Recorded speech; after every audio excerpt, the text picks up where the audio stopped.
Assalamualaikum warahmatullahi wabarakatuh. Selamat malam anak-anak ibu. Malam hari ini kita akan masuk yaitu tematik kelas 5, tema 1, organ gerak hewan dan manusia, subtema 2, manusia dan lingkungan, pembelajaran 1 dan 2.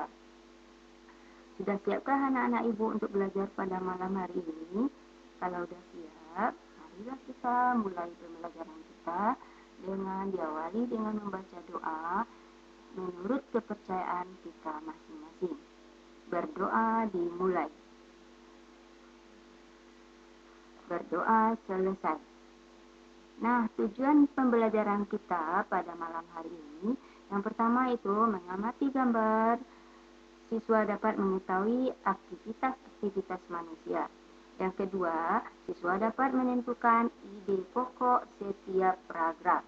Yang ketiga, siswa mengamati gambar dan mampu memahami tulang sebagai salah satu organ gerak manusia. Yang keempat, dengan mengamati gambar, siswa mampu menunjukkan berbagai jenis tulang. Kelima, siswa mampu memahami fungsi masing-masing tulang. Itu anak-anak ibu, tujuan pembelajaran kita pada malam hari ini.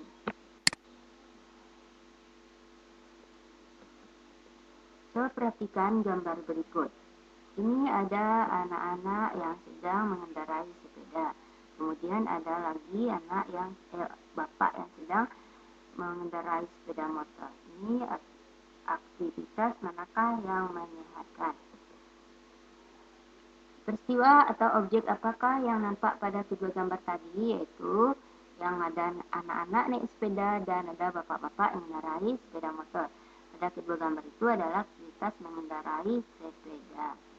Menurut pendapatmu, aktivitas pada gambar manakah yang menyehatkan?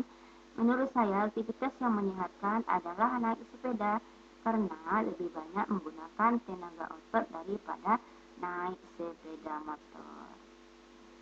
Benarkah aktivitas manusia seperti bersepeda, berjalan, berlari, dan lain-lainnya sangat dipengaruhi oleh kerja organ gerak manusia? Benar sekali, aktivitas manusia seperti bersepeda, berjalan, berlari, dan lain-lainnya sangat dipengaruhi oleh kerja organ gerak manusia. Baik anak-anak ibu, ini ada Benny yang suka naik sepeda di saat berlibur. Akan dibacakan ya, coba didengar baik-baik. Salah satu kegiatan yang disukai Benny saat hari libur adalah bersepeda, menyusuri jalan perdesaan. Udara di pedesaan masih sangat segar karena masih banyak pohon dan masih sedikit polusi. Kegiatan Benny ini tentunya dapat bermanfaat bagi kesehatan. Dengan bersepeda rutin, semua organ gerak yang ada di tubuh dapat bekerja sebagaimana mestinya. Coba perhatikan, pernahkah badanmu terasa pegal dan kaku setelah duduk diam beberapa saat? Ya, karena pada saat duduk diam dalam waktu yang lama, organ-organ gerak pada tubuh kita tidak bekerja sebagaimana mestinya. Setelah mengayuh sepedanya beberapa saat, tibalah Benny di sebuah kebun sayur. Benny senang sekali. Ladang sayur luas terbentang laksana permadani hijau. Tanah yang semula dicangkul, dipupuk, dan dibuat bedeng, kini telah tertutupi. Sayur mayur yang siap dipanen, yang terlihat hanyalah warna hijau. Benny pun bergegas turun dari sepedanya dan menghampiri Pak Anto. Pak Anto adalah pemilik ladang sayuran, anak-anak. Pada Pak Anto dibantu beberapa orang dalam mengerjakan ladangnya. Selamat pagi Pak Anto, sedang sibuk ya Pak, sapa Benny ramah. Selamat pagi Benny, iya Benny, Bapak sedang memanen sawi dan selada, jawab Pak Anto. Bolehkah saya membantu Pak, pinta Benny. Oh tentu saja boleh, kebetulan sekali ada satu karyawan Bapak yang sedang sakit. Jadi Bapak masih kekurangan orang untuk memanen semua sayur ini, jawab Pak Anto. Tadi mengenai si Benny naik sepeda ya. Di sini sebenarnya ada anak-anak ibu di buku halaman 58 itu yang berjudul bersepeda. Itu kalian yang punya buku tolong dibaca, kemudian kalian akan menentukan ide pokoknya. Tapi di sini di video ibu ini Udah Ibu buatkan ide pokoknya ya.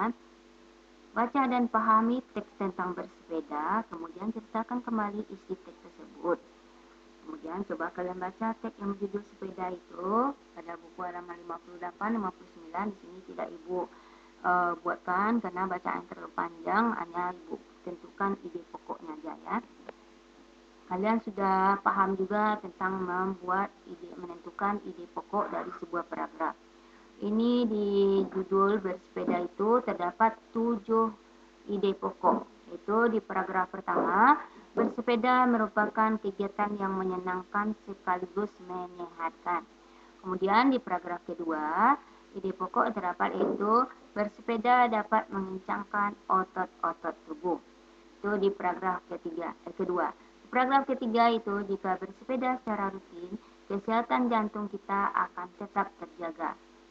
Paragraf keempat, salah satu pilihan yang bijak untuk menjaga stamina dan daya tahan tubuh adalah dengan bersepeda.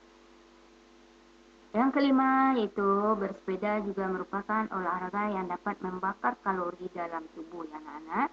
Yang keenam, bersepeda juga dapat menurunkan risiko terkena penyakit diabetes. Yang ketujuh, manfaat bersepeda lainnya adalah mengurangi stres. Jadi itu ide pokok yang terdapat di paragraf teks bacaan yang berjudul bersepeda. Kamu sudah bisa menentukan ide pokok dari sebuah bacaan. Sekarang, kembangkan ide pokok itu menjadi sebuah paragraf. Jadi anak-anak Ibu, kita tadi menentukan ide pokok. Setelah kita dapat ide pokok, kita kembangkan menjadi sebuah paragraf. Bagaimana caranya? Buat contoh, nanti kalian kalau membuatnya bisa lain dari contoh ini juga ya. Ide pokoknya bersepeda adalah kegiatan kesukaanku. Ibu kembangkan menjadi sebuah paragraf. Bersepeda adalah kegiatan kesukaanku. Selain murah, ternyata bersepeda juga sangat baik untuk menjaga kesehatan. Bersepeda juga dapat memperkuat persatuan dan kesatuan. Bersepeda sendirian atau dilakukan bersama dengan teman-teman sama-sama menyenangkan. Itu bentuk paragraf dari ide pokok bersepeda adalah kegiatan kesukaanku. Kita lanjut. Aku bersepeda pada sore hari. Ibu kembangkan menjadi sebuah paragraf. Aku memilih waktu bersepeda pada sore hari. Saat sore hari, udara terasa sejuk karena matahari sudah tidak terik lagi. Selain itu, saat sore hari juga langit sangat indah dengan warna birunya anak-anak ya. Teman-temanku juga menyukai bersepeda pada sore hari. Ini bunyi paragraf dari ide pokok aku bersepeda pada sore hari. Ibu lanjut lagi, aku bersepeda berkeliling desa. Di sini akan Ibu kembangkan menjadi sebuah paragraf ya anak-anak. Aku bersepeda berkeliling desa.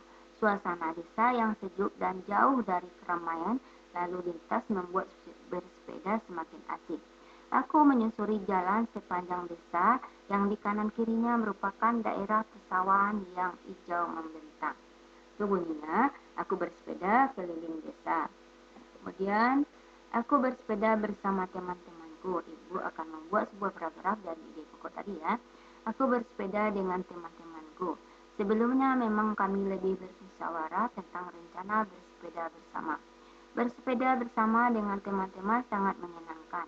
Kita dapat menikmati banyak pemandangan indah sambil bernyanyi, berbagi cerita dan tertawa bersama. Ya, itu anak-anak Ibu, dari ide pokok aku bersepeda bersama teman menjadilah sebuah paragraf.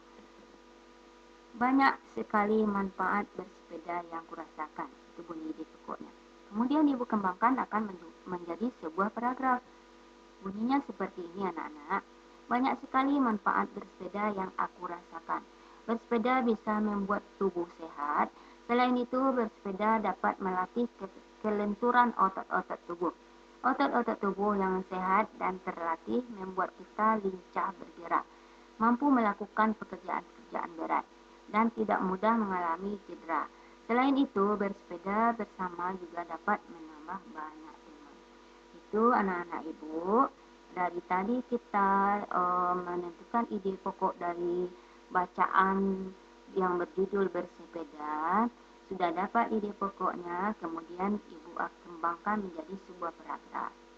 Jadi anak ibu coba juga di rumah ya, supaya kamu lebih paham lagi. Kita lanjut lagi mengamati gambar. Ini perhatikan gambar ini. Ini gambar apa ini?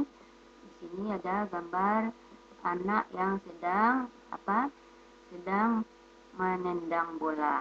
Jadi dari gambar ini ibu bisa buat beberapa pertanyaan. Seperti ini ibu buat pertanyaannya ya. Dari ibu mengamati gambar tadi adalah pertanyaan sebagai berikut. Pertama, kegiatan yang nampak pada gambar adalah, itu anak-anak bisa jawab enggak? Adalah seorang anak sedang menendang bola. Dan pertanyaan kedua ibu tanya, kegiatan ini termasuk permainan yang menggunakan apa dia itu main bola? Ya, benar sekali, menggunakan organ gerak kaki. Mungkin anak ibu tidak ada yang tidak tahu ya main bola menggunakan organ gerak apa. Jadi menggunakan organ gerak kaki. Pertanyaan selanjutnya, tempat yang aman untuk melakukan kegiatan tersebut adalah biasanya orang main sepak bola itu di mana anak-anak? Ya, benar sekali di lapangan bola. Jadi aman kita bermain bola di situ ya. Kemudian, apa saja yang harus dilakukan sebelum melakukan kegiatan tersebut? Jadi sebelum kita berolahraga, sebelum kita bermain bola, sebaiknya apa yang harus kita lakukan terlebih dahulu? Ya, yang baiknya sebelum bermain bola melakukan pemanasan. Itu apa pemanasan itu anak-anak? Pemanasan itu agar otot-otot kita siap atau melenturkan otot-otot kita untuk mudah bergerak dan tidak mudah kita mengalami cedera. Coba lihat itu orang yang mau main bola itu, kemudian dia lari-lari kecil dulu sekeliling lapangan itu, kemudian kadang-kadang dia loncat-loncat dulu. Itu untuk apa? Itu pemanasan supaya agar otot-ototnya kendor, agar otot-ototnya siap untuk bergerak. Nantinya dia tidak akan mengalami cedera. Ya, kaki dan tangan kita bisa bergerak karena pada kaki dan tangan kita terdapat tulang dan otot. Tulang dan otot inilah yang bisa menggerakkan tangan dan kaki kita. Tangan dan kaki dan otot merupakan alat gerak anak-anak. Organ gerak pada hewan dan manusia memiliki kesamaan anak-anak. Alat-alat gerak yang digunakan pada manusia dan hewan ada dua macam, yaitu alat gerak pasif berupa tulang dan alat gerak aktif berupa otot. Kedua alat gerak ini akan bekerja sama dalam melakukan penggerakan sehingga membentuk suatu sistem yang disebut dengan sistem gerak. Masih ingatkah anak ibu? Ada dua macam alat gerak dulu yang ibu sampaikan di pembelajaran subtema 1, yaitu alat gerak pasif berupa apa? Berupa tulang. Kemudian alat gerak aktifnya berupa apa anak-anak? Berupa otot. Keduanya harus bekerja sama untuk melakukan penggerakan untuk membentuk suatu sistem yang disebut dengan sistem gerak. Amati gambar berikut ini. Kita masih mengamati gambar ya anak-anak ibu. Ini ada gambar, yaitu gambar tengkorak kita. Yang ada di sini gambar tengkorak kepala, rahang bawah, kemudian tulang leher, tulang dada, tulang belakang, tulang panggul, kemudian ada lagi tulang selangka, tulang belikat, ada tulang pengumpil, ada tulang asta, tulang telapak, kemudian ada tulang jari, ada lagi tulang kering, tulang betis, tulang pergelangan kaki, kemudian ada tulang paha, tulang tempurung lutut. Jadi ini macam-macam tulang yang ada di kerangka tubuh kita. Kemudian fungsi organ gerak manusia sangat banyak. Hampir semua aktivitas manusia tidak bisa terlepas dari organ gerak. Misalnya saja menulis, berlari, melempar benda, berjalan, melompat, menangkap benda, meninju, menendang, mendaki, berenang, berolahraga, dan masih banyak yang lainnya. Tubuh manusia, khususnya tangan dan kaki, terdiri atas beberapa tulang anak-anak. Nah, perhatikan gambar rangka tangan dan kaki berikut di bawah ini. Coba kenali dan tunjukkan nama tulang-tulang tersebut melalui gambar berikut. Ini ada ibu buat, yaitu kita pasangkan antara gambar dengan keterangan menggunakan garis. Ini tulang pada lengan manusia, ya. Yang pertama tulang lengan atas, ini di anak ibu yang ditunjukkan dengan garis kuning ini. Ini namanya tulang lengan atas. Kemudian tulang asta, ini tulang asta namanya ini. Jadi coba perhatikan, ini tulang asta, kemudian ke tulang pengumpil, ini namanya tulang pengumpil. Selanjutnya tulang pergelangan tangan, ini namanya tulang pergelangan tangan. Kemudian tulang telapak tangan, ini tulang telapak tangan. Ini tulang yang terdapat pada lengan manusia. Apa saja tulangnya?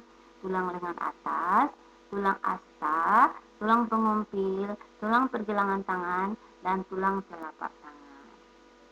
Kemudian ada lagi tulang pada kaki manusia. Tulang kaki pada manusia seperti tulang paha, kemudian tulang kering, tulang tempurung lutut, kemudian tulang apa lagi ini? Tulang pergelangan kaki, tulang telapak kaki, tulang jari kaki. Ini tulang pada kaki manusia terdiri dari tulang paha, tulang kering, tulang betis, tulang tempurung lutut, tulang pergelangan kaki, tulang telapak kaki, dan tulang jari kaki. Sekarang itu kita membuat model sederhana rangka manusia dari bahan bubur kertas. Langkah-langkah kerjanya seperti ini, kalian siapkan alat-alat dan bahannya seperti gunting, ember, kertas koran, kawat kasa, pati kanji atau lem kanji, cat warna, dan kuas. Di sini kita akan membuat kerangka yang kita buat dari bubur kertas. Kertasnya itu kertas koran. Tapi karena di sini kita payah mencari korannya, jadi kita mengetahui aja ya bagaimana cara membuatnya. Kedua langkahnya itu buat kerangka patung dari kawat kasa. Ini dibuat dulu patungnya dari kawat dulu. Kemudian potong-potonglah kertas koran menjadi sepihan-sepihan. Jadi kertas koran itu kita potong kecil-kecil. Jadi kemudian rendamlah sepihan koran-koran ke dalam air. Ini direndam pakai air. Kemudian setelah rendaman sepihan koran tembek, angkat dan tumbuklah sampai halus dan campurkan dengan perekat dari pati kanji tadi. Aduklah hingga berbentuk bubur, namun jangan terlalu encer ya. Setelah seperti ini, keringkanlah dengan cara diangin-anginkan, jangan dijemur langsung di bawah terik matahari agar tidak retak. Warnailah dengan menggunakan cat. Jadi kalau di tempat kita ada koran, bisa kita praktekkan ya anak-anak. Nah, jadinya seperti ini. Ini membuat kerangka manusia dari kertas bubur koran ya. Kemudian dari beberapa tulang tadi, setiap tulang itu mempunyai masing-masing fungsinya ya anak-anak ibu. Tulang pada lengan manusia tadi yaitu tulang lengan atas. Itu fungsinya apa? Membentuk lengan bawah sebagai alat gerak manusia serta menghubungkan lengan atas dengan pergelangan tangan. Itu fungsi dari tulang asta. Kemudian fungsi dari tulang lengan atas. Tulang lengan atas menjadi penghubung antar gelang bahu dan tulang lengan bawah. Jadi itu penghubung gelang bahu dan tulang lengan bawah. Kemudian tulang pengumpil apa fungsinya? Menyambungkan bagian siku dengan tangan sisi ibu jari. Itu fungsi dari tulang asta, tulang lengan atas, dan tulang pengumpil. Kemudian fungsi lagi dari tulang pergelangan tangan. Menghubungkan tulang jari dengan tulang telapak tangan. Kemudian tulang telapak tangan fungsinya sebagai pemberi bentuk tangan, juga menghubungkan tulang jari. Kemudian fungsi dari tulang pada kaki manusia. Tulang paha fungsinya sebagai penggerak untuk berjalan dan berlari. Itu fungsi tulang paha. Kemudian tulang kering sebagai penahan benturan di kaki dan sebagai penggerak untuk berjalan dan berlari. Itu fungsi tulang kering. Kemudian lagi fungsi tulang betis. Apa pula fungsi tulang betis? Yaitu penahan tulang betis dalam menjaga keseimbangan dan sebagai penggerak untuk berjalan dan berlari. Dan fungsi pergelangan kaki memungkinkan gerak naik turun kaki karena adanya sendi engsel. Kemudian, apa fungsi tulang telapak kaki? Fungsinya ya anak-anak, memungkinkan kaki untuk berpijak sehingga dapat berjalan, berlari, dan berdiri. Kemudian fungsi tulang jari kaki. Tulang jari kaki berfungsi sebagai pijakan dan juga membantu badan agar lebih seimbang. Itu fungsi dari uh, tulang lengan manusia dan tulang kaki pada manusia. Kemudian, sudahkah kamu bersyukur atas itu semua? Dan bagaimana cara kamu bersyukur? Kita sudah diberikan tubuh yang indah, kerangka yang lengkap, tulang-tulang yang sehat, otot. Kemudian kita bersyukur bagaimana caranya kita menjaga dan merawat semuanya organ gerak tubuh kita ini dan menggunakannya sesuai dengan fungsi masing-masing. Ya, anak-anak ibu. Demikianlah penjelasan Ibu subtema 2 ini, PB 1 dan 2. Semoga apa yang Ibu sampaikan dapat bermanfaat bagi anak-anak Ibu semuanya. Kemudian kalian banyak juga membacanya supaya kalian lebih memahami, lebih mengerti lagi ya anak-anak. Ibu akhiri dengan Waalaikumsalam warahmatullahi wabarakatuh.